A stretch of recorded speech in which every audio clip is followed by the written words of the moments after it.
नमस्कार। सहर सेवा समितिर एई संस्करण को मु मीनाक्षी आपण मानक स्वागत जनाऊँगी।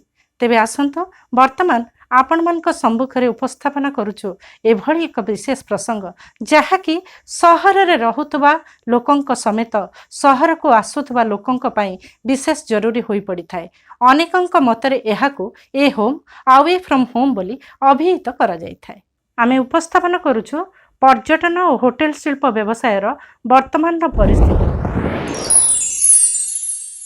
कोरोना प्रभाव में सारा भारत में होटेल शिल्प विशेष प्रभावित। आम राज्य बा एथिरु बाद जीव किपरि। शिल्प नगरी राउरकेला प्राय शताधिक होटेल और रेस्टोरेंट रही।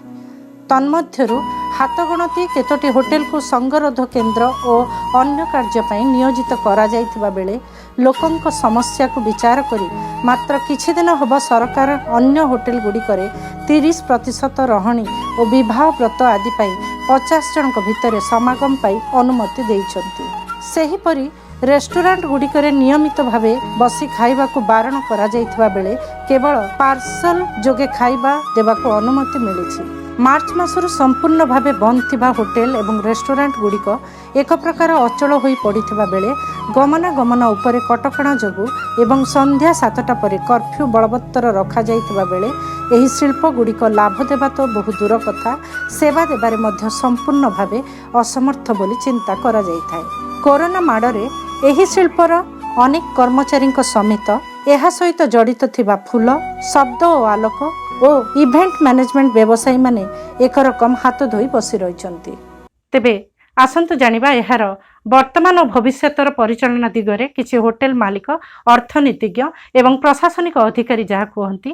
तो होटेल और टूरिज्म ट्रैवल सारा देशर तो लॉकडाउन अच्छी यार किंतु बहुत कंपेयर टू अदर इंडस्ट्रीज ये इंडस्ट्री डैमेज था बहुत अधिका कहीं ना एटा फेब्रुआरी मासरू बंद हो गला आतीक ट्रैवल एजेंसी जिते होटेल सब ताला पड़गला।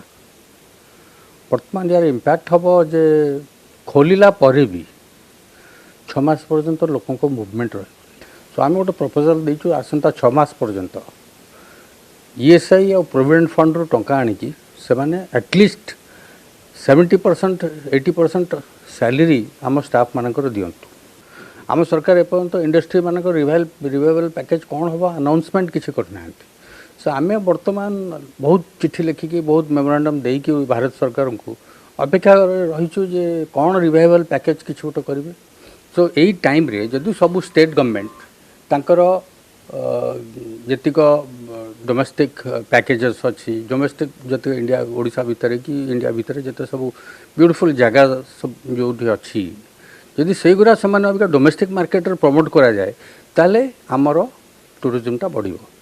हाँ world tourism organise WTTC world travel and tourism council कही tourism has gone back 7 years से 7 वर्ष तलू पलैछि एंड स्पेशली ओडिशा रे जोठी आमर टूरिज्मटा एते स्ट्रांग नथिला एते ग्रोथ नथिला बर्तमान आमे तो भाबुछु आमे आ 10 वर्ष तलू पलैछि। आमर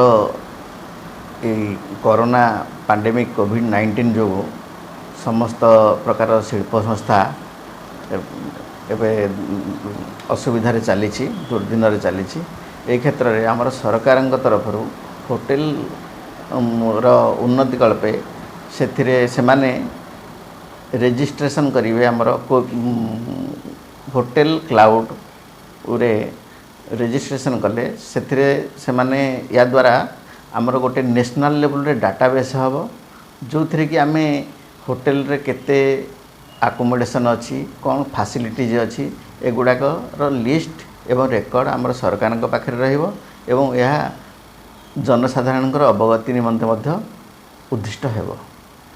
एथिपाई बर्तमान समस्त होटेल रो मालिक माननकु एवं तांकर मैनेजर माननकु अनुरोध करा जाउछि जे से माने त्वरान्वित भावे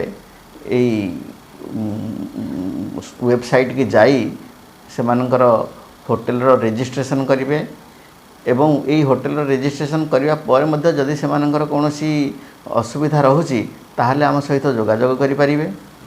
जदि से मानकर भविष्य में कौन सी होटेल आकोमोडेशन एवं 9 अच्छी पर धरतु 10 है कौन सी चेंजेस होची भाया ताहले मध्य से साइट रे ताको अपडेट करे पारिबे। लगभग महीना भर हो गया और हम लोग होटल वाले वेट एंड वॉच पॉलिसी में ही चल रहे हैं। हमारी आर्थिक स्थिति इस तरीके की हो गई है कि हमें अब तकलीफ़ होने लगी है। एक आम शहरी और एक आम होटल वाले के हिसाब से हमें कुछ भी दिखाई नहीं दे रहा है। सब एवरीथिंग इज़ वेग, अंधेरा अंधेरा दिखाई दे रहा है। आने वाले 6 महीने में भी कुछ नहीं समझ में आ रहा है कि हमारा बिज़नेस पटरी पे आएगा। 1-2 कस्टमर आ रहे हैं, हमारा खुद का खर्चा नहीं निकल रहा, हमारे स्टाफ का खर्चा नहीं निकल रहा है, हमारे जो बेसिक खर्चे हैं, डायरेक्ट एक्सपेंसेस हैं, इलेक्ट्रिसिटी के हैं, पीएफ के हैं, वो हम नहीं मैनेज कर पा रहे हैं। हम सरकार से सिंपल वे में कम्युनिकेशन ये करना चाहते हैं कि sir this is the ground reality, और हम माइक्रो में आते हैं या स्मॉल में आते हैं या मीडियम में आते हैं, एमएसएमई में कहाँ आते हैं, जहाँ भी आते हैं, लेकिन आज तक हम लोगों को तो कोई बेनिफिट हमने ना लिया है ना मिला है। और ये 1 महीना तो हमने बिता लिया है और आने वाला जो ये 6 महीने हैं ये हम नहीं बिता पाएंगे। जो हम लोग का प्रॉब्लम है ना, उसको स्टेट गवर्नमेंट कंसीडर कर रही है, ना सेंट्रल गवर्नमेंट कंसीडर कर रही है। तो हम ये चाहते हैं कि हमारी बात को रखा जाए और उसको सुना जाए। गवर्नमेंट जो पैकेज का ऐलान किया सेंट्रल गवर्नमेंट, उसमें हम लोग के लिए 20 लाख करोड़ में कोई भी हम लोग के लिए उसमें कोई प्रोविज़न नहीं था। अभी जब हमारा लॉकडाउन खुलने के बाद में हम लोग अभी सर्वाइव करने के लिए ही सोच रहे हैं कि हमारा ये होटल इंडस्ट्री कैसे सर्वाइव करेगा। हमारा तो इनकम नहीं है, लेकिन खर्च हम लोग का कंटिन्यू है। जो पहले था वाजिबी है। हम एज इट इज़ जो गवर्नमेंट लाइबिलिटीज़ है वो पेमेंट कर रहे हैं, इलेक्ट्रिसिटी बिल पेमेंट कर रहे हैं, स्टाफ सैलरी पेमेंट कर रहे हैं, हमारा टोटल मेंटेनेंस का काम चल रहा है, लेकिन इनकम का कोई हम लोग का सोर्स नहीं है। और गवर्नमेंट का तरफ से भी हम लोग का तरफ पूरा उदासीनता है। कोई गवर्नमेंट का हम लोग को रिलीफ, कोई पैकेज, कोई किसी तरह का एड हम लोग को नहीं मिल रहा है। सबसे पहले हम लोग चाहते हैं कि हम लोग को कुछ ऐसा बेनिफिट दिया जाए कि हम लोग अगला 6 महीना किसी तरह सर्वाइव करें। 6 महीना के बाद हमारा ये इंडस्ट्री कुछ चलने का हम लोग का संभावना है। उससे पहले जो हम कैसे सर्वाइव करेंगे ये हम लोग का सबसे मोस्टली चिंता है। ये जो हम लोग का सैलरी है, होटल इंडस्ट्री में जो लोग सफ़रर हैं उनको एक लोन मिल जाए, जो वो लोन को वो बिना इंटरेस्ट के बाद में वो पैसा को चुका सकें। तो इस तरह का कुछ गवर्नमेंट स्कीम लाए जिस स्कीम से हम हमारा सर्वाइव होने का चांस हो। और कुछ इसके बाद नेक्स्ट फेस आता है कि हम रिवाइव कैसे करेंगे। तो रिवाइव करने के लिए हमारा ईस्टर्न जोन में इंडिया में कोई ऐसा गवर्नमेंट का स्कीम नहीं है। जो ख़ासतौर पे हमारा जो टूरिज़्म इंडस्ट्री है वो बहुत अच्छा यहाँ पर वेल स्ट्रक्चर नहीं है। तो ये इसके लिए डेवलप करने के लिए सरकार को एक बार इस पर विचार करना चाहिए। और जो छोटे होटल हैं उनके लिए लोन का स्कीम निकाला जाए, इंटरेस्ट फ्री लोन हो। वो अगर अपना सर्वाइव होने के लिए इंटरेस्ट फ्री लोन लेना चाहते हैं तो वो लोन लें। तो इस तरह का एक डायरेक्ट फायदा के लिए कुछ हम लोग के लिए विचार करना चाहिए। होटेल एपरी एक शिल्प कि पर्यटन एपरी शिल्प जोटा कि आम पेरिसेबल गुड्स कहू, थरे चलीगला से द्वितीय थर हुए। मोर जब 100 बेड विशिष्ट गोटे होटेल अच्छी तो आज जब राति जब कहीं आसुना दिन कहीं आसुना काली से भरण हो पारनि हे तो। कि आज गोटे टीवी किणवार अच्छी हे तो आज न किणले भी 2 मास पर किणी पारि। तेणु जेहेतु यहाँ पेरिसेबल गुड्स जार भरण पोषण हबार नहीं, तो ये शिल्प विशेष रिहाती आशा करे। यही क्षेत्र में जो सरकार जो आर्थिक आरबीआई कहतु कि सरकार कहतु जहाँ फिजिकल स्टिमुलस दिंतु कि मॉनेटरी सपोर्ट करंतु, सेटा को से माने लोन टाको रिस्ट्रक्चरिंग करंतु, कम सुध हार रे तांको ऋण जोगाई दिया जाऊ एवं पेनल्टी तांको वेव करा जाऊ एवं किछि इक्विटी इन्फ्यूजन करा जाऊ। डायरेक्ट केवल ऋण देले हेबनी एवं बॉन्ड मार्केट को भी टिके वाइब्रेंट करिवार आवश्यकता अछि। एवं तांकर जो कर्मचारी माने जो कर्म हराइछन्ति तांको किछि दरमा मध्ये तांको देवार व्यवस्था करा जिवा कथा। अमेरिका, जर्मन विभिन्न कंट्री रे से सब हेई सारिछि।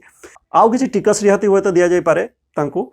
तो एई सब केते गुडाको जदि आमे पदक्षेप होय तो नेबु ताले होय तो तांकर किछिटा आर्थिक स्थिति हो कि ताकर जो परिस्थिति रे जो बाधा उपचिछि हुए तो किछि मात्रा रे संभवपर हेई पारे। टूरिज्म डिपार्टमेंट, होटल इंडस्ट्री बा होटल एंड रेस्टोरेंट बर्तमान सुप्त अवस्था चली जाइछि। जेहेतु सरकार टोटल लॉकडाउन करथला, बर्तमान अनलॉक 1 रे किछिटा कोहल कराइछि। सेथुरु 30% कि सरकार कहूँ होटल चलांतु, होटल रूम दिंतु। तेणुक आम निश्चित प्रकार लॉस रे चलची सरकार को आम अनुरोध करुचु आरएमसी को अनुरोध करुचु कलेक्टर महोदय को अनुरोध करुचु जे आमर जो 30% को बढ़ेकर 50% ऊर्ध्व करूँ होटल इंडस्ट्री रिवाइव करूँ एवं टूरिज्म डेवलपमेंट केमती हो ताकू भी आखि आगे से चिंता रखी कार्य अनुष्ठान ग्रहण करूँ एवं सर्वसाधारण को जेमती होटल एसोसिएशन अवगत करूची सर्वदा तांको सेवारे अच्छी भविष्य बर्तमान भी अच्छी तेणुक सरकार को मध्य आम अनुरोध करुँ समस्त अवगत करूँ कई जदि गोटे बाहागर कराया चाहूँगी कि गोटे शुद्धिघर कराया चाहूँगी गोटे व्रत ओपनिंग कराया चाहूँगी कौन कौन नियमावली अनुसरण कराया पड़ो काहाटू परमिशन होगा पड़ो से को अवगत करा। जो भी हमारा गवर्नमेंट का रूल्स है उस रूल्स को हम अपना करके चलेंगे। शादी विवाह में भी जो बताया गया उसके हिसाब से हम लोगों को चलना है। और होटल में आपके लिए जो पहले सुविधा थी वो सुविधा आज भी उपलब्ध कराई जा रही है। आप सभी से निवेदन है कि आप होटल में आके रह सकते हैं। सैनिटाइज करके रूम दिया जा रहा है, पूरा सेफ्टी के साथ आपको होटल में रखा जा रहा है। ऐसी कोई बात नहीं है जिससे कि आपको कोई तकलीफ़ होगी। पहले जैसे आपको सुविधा दिया गया था आज भी हम वो सुविधा आपको देने के लिए कोशिश करेंगे, ज़्यादा से ज़्यादा कोशिश करेंगे। तो आप सभी ग्राहकों से मेरा निवेदन है जो भी जहाँ शहर में जा कर के और होटल में रहना चाहते हैं वहाँ रह सकते हैं। एभली परिस्थिति रे ए शिल्प व्यवसायर क्षति को किभली भरणा करा जाई पारिबो ताहा प्रति जदि सरकार जत्नवान न हुअंती तेबे एहार भविष्यत उपरे एक विराट प्रश्नवाची बोली अनेके मत दियंती। प्रिय दर्शक बंधु, जो उद्देश्य नहीं कि आम ये एपिसोड को आरंभ करथिलु आमको बहुत संख्यार एप्रिसिएसन मिलूँ। जेतिक एपिसोड आपन देखि आछंती आपन आमको उत्साहित करिसंती। व्यूअर्स को रेस्पॉन्स बहुत पॉजिटिव अच्छी सेटा आमको बहुत एनकरेज करुच्ची। मु सुनील कयाल शहर सेवा समितिर वर्किंग प्रेसिडेंट हिसाब रे मु आपन को पर्सनली गोटे रिक्वेस्ट करुच्ची जे आपण माने बहुत संख्यार एटा को देखंतु, खाली देखंतु नहीं आपण देखिकरी आपनकर प्रतिक्रिया आमको शेयर करंतु। एई भितरे आमे गोटे जो नहीं कि आसिलु एटा जे डिस्टेंसिंग रे गोटे आपण माने के संगे केमती आमे जोगाजोग करिवु, केमती आपण माने के संगे इंटरेक्ट करिवु, केमती आपण माने को आम शहर विषय रे आपण को अवगत करइबु। विभिन्न आमर सब टॉपिक रही किछि वीक भितरे आपण आउ किछि किछि नुआ नुआ सब देखिबे। एमिति आपण देखिथांतु सब बेले ताकू लाइक मारंतु। लाइक मारले आमे आउरी उत्साहित हबु, आमे आउरी आपण को बढ़िया करी सब जिनस देखि पारिबु। आउ केवल देखंतुनी आमको आपण सजेशन भी दियंतु जे हाउ टू इम्प्रूव मोर, कहीं आपणकर प्रतिक्रिया रे आमर इम्प्रूवमेंट हम। से मोर गोटे विनिम्र आपण को निवेदन आपण माने देखंतु, आमको उत्साहित करंतु, आमको प्रोत्साहित करंतु, आमको सजेशन दियंतु जो थे कि आपन को आमे भल करी आउरी आमर एपिसोड माध्यम रे आपन को भल भल टॉपिक रे आपन को सब जिनस समाज रे जहाँ अच्छी अवगत करेंगे। धन्यवाद।